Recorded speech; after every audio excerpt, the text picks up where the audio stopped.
पर रील वाले लड़कों, रियल बात मत खो देना। गांव गांव में हिंदुओं को जगाओगे नहीं, वो दिन दूर नहीं है। बांग्लादेश जैसा हाल होगा जब देश लुटेगा, तुम्हारे बच्चे बर्बाद होंगे, तुम्हारी बेटी लव जिहाद में जिस दिन पड़ेगी, तुम्हारा कदपत जिस दिन छूटेगा, तुम्हारा बेटा जिस दिन शुक्रवार को जाने लगेगा, उस दिन तुम्हें हमारी याद आएगी। हम सब हिंदू भाई भाई, हम सब हिंदू भाई भाई, हम सब हिंदू भाई भाई। हम भी ठीक, हम बहुत सीधे आदमी हैं, जलेबी जैसे। रील वाले लड़कों, रियल बात मत खो देना। आप यदि आज जगोगे नहीं, गांव गांव में हिंदुओं को जगाओगे नहीं, वो दिन दूर नहीं है। बांग्लादेश जैसा हाल होगा, सामान संपत्ति कद पद तुम्हारा होगा, हक किसी और का होगा। जिस मेवाड़ की धरती से हमारे बगल में राज परिवार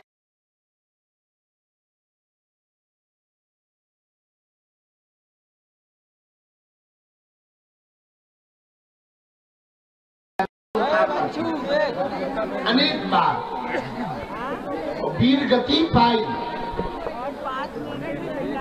एक बात बताओ, इनके पूर्वज, हमारे पूर्वज, आपके पूर्वज जो विरोधियों से लड़ते थे, उनकी बुद्धि खराब थी क्या? अरे हम लोगों को सुरक्षित रखने के लिए अपने प्राणों की बाजी उन्होंने लगाई है। आपको बात समझ आई?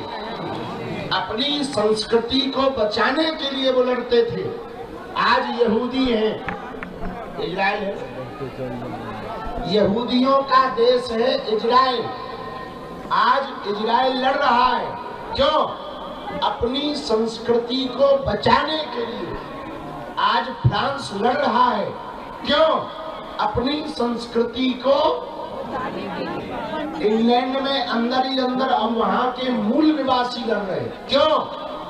अपनी संस्कृति को। हम अभी ऑस्ट्रेलिया गए, ऑस्ट्रेलिया की राजधानी है कैनबरा। कैनबरा में जैसे उतरे, वहां के प्रशासनिक अधिकारी और गणमान्य लोग मिले, हमारे साथ जो चेला थे उन्होंने हमको वहां के बारे में दिखाया। ऑस्ट्रेलिया की संसद के सामने एक तंबू लगा, अंग्रेजी में कुछ लिखा था, वीजा वीजा था। तो हमने कहा यहाँ वीजा बनते हैं क्या? पासपोर्ट में के जो मूल निवासी हैं, आदिवासी, वो अंग्रेज जो यहाँ पर आक्रमण करके अपना आधिपत्य जमा लिया, उनके सामने उन्होंने अपना पासपोर्ट का खुद का ऑफिस डाल रखा। हम कहा ऐसा कब से है? बोले कई सालों से वो लड़ रहे हैं कि पासपोर्ट हमारा तुम नहीं बना सकते, हम बनाएंगे, क्योंकि देश हमारा है, धरती हमारी। ये बात ऑस्ट्रेलिया की बता रही। वो इसलिए लड़ रहे, अपनी संस्कृति को बचाने के लिए लड़ रहे हैं। भैया, जब इतने देश अपनी संस्कृति को बचाने के लिए लड़ सकते हैं, हम लोग लड़े ना, कम से कम जुड़ तो सकते हैं।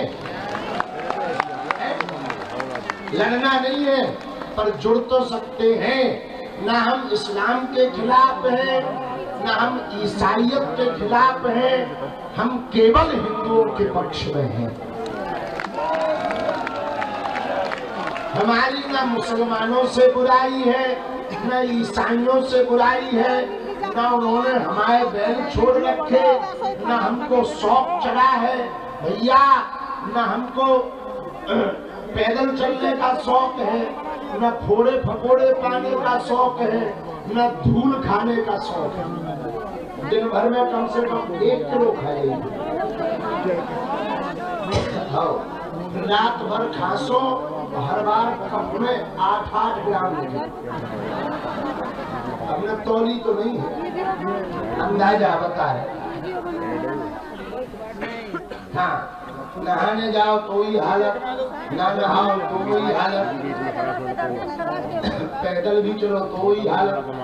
भगवान की बड़ी थोड़ी देर में ही फिर कल हमारे पीछे हमारा चेला तो बोलो गुरु जी कुछ खा लो, हम कहीं इतनी तो खा रहे, क्या खा ले। तो किसी ने कहा पेट ठीक है, अरे हम कहा इससे बढ़िया क्या हो सकता है, जब कंकड़ पत्थर भी पचा ले इससे गजब का पेट क्या हो सकता है।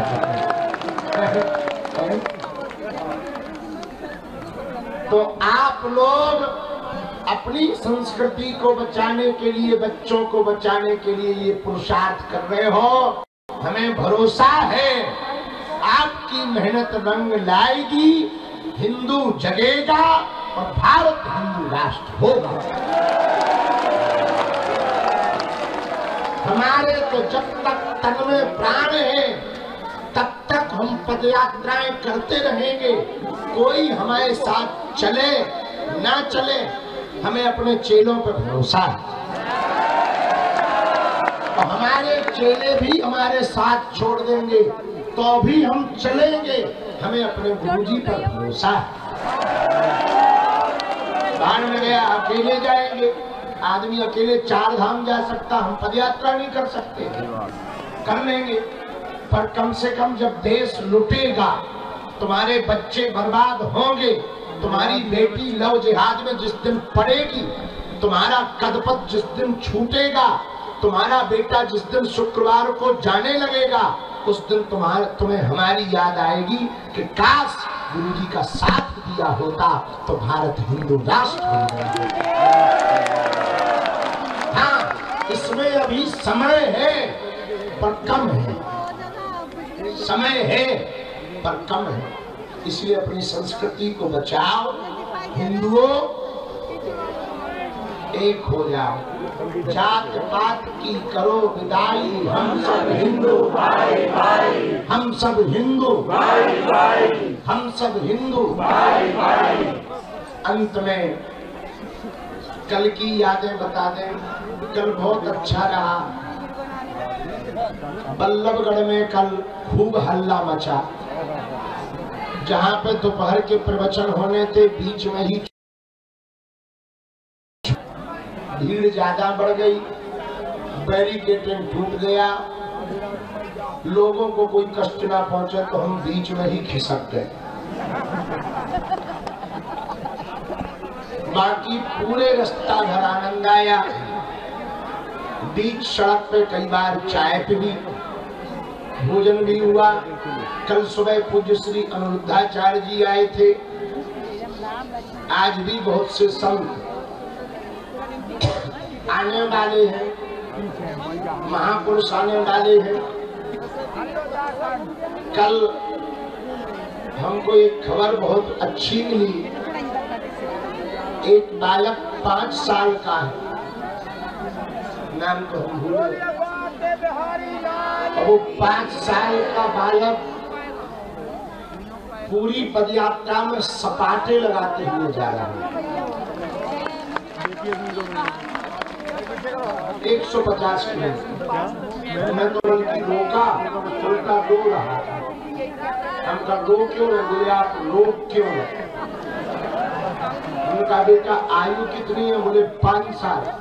तो उनका बेटा इतना कर लोगे? बोले जब आप इतना कर सकते तो हम कर लेंगे। तो हमने भी पीठ ठोक दी, कर बेटा कर कर कर। बड़ा आगे, बड़ा अच्छा बालक है, छोटा सा बालक है। पिता पुत्र दोनों आए हैं। सपाटे लगाता है, पिता पानी पिलाता जाता है, बोतल हाथ में लिए यात्रा चली जा रही। हमको वो नजारा देखकर रोना आ गया कि बताओ कितना अच्छा बाप है, बेटा को 5 साल वाले बच्चे को यहाँ ले आया। कितना पुरुषार्थ। कोई इसलिए नहीं लाया है कि उसकी फोटो खींचेगी, इसलिए लाया है कि ये बच्चा भी सुरक्षित रहेगा और आने वाली पीढ़ी भी सुरक्षित रहेगी। ये नजारा बड़ा अभूतपूर्व था। एक और कल तो हाँ रसगुल्ला खबे खूब, कल ही खबे, परसों, वो तो परसों था पेट में। कल तो खीर थी, लड्डू, खीर, जलेबी, खीर और सब्जी, लड्डू और जलेबी। हाँ, जलेबी का तो हमें पता है, जलेबी की तो जानकारी। हम भी ठीक, हम बहुत सीधे आदमी हैं, जलेबी जैसे। कल खूब बढ़िया से भंडारा हुआ। यहाँ भी बहुत कुछ पदयात्री तो जहाँ हमें कल पहुँचना है वहाँ पहुँचने की तैयारी में है, पर एक और नजारा पदयात्रा का अभूतपूर्व था। कल 51 जेसीबी से फूल बरसाए, जेसीबी से नहीं, जेसीबी के सूपा में आदमी थे, फिर फूल बरसाए। आप समझो कि जेसीबी से बरसाए। एक ये भी कल नजारा था, हाइड्रा। कौन से गांव? जाजू गांव, जाजू, जाजरू।